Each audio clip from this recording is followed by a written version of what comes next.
বাংলাদেশ হেরে গেল, গোলকিপার মিলিকে একজন যোদ্ধা হিসেবে উল্লেখ করেছেন বাটলার। আর করবেন নাই বা কেন?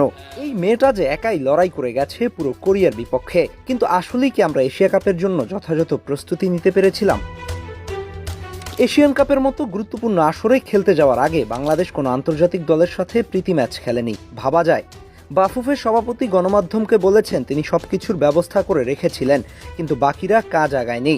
প্রশ্ন হলো, বাফুফের নারী উইং এ ব্যাপারে কেন সজাগ ছিল না?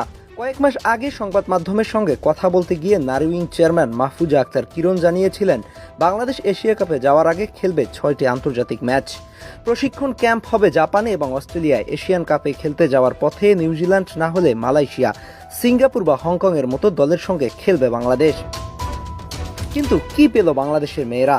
দেশের ফুটবল ইতিহাসের সবচেয়ে বড় অর্জন বয়ে নিয়ে আসার পর তাদেরকে কি ফ্যাসিলিটিস দেওয়া হলো? তারা পেল কমলাপুরের কৃত্রিম টার্ফে একটা লিগ।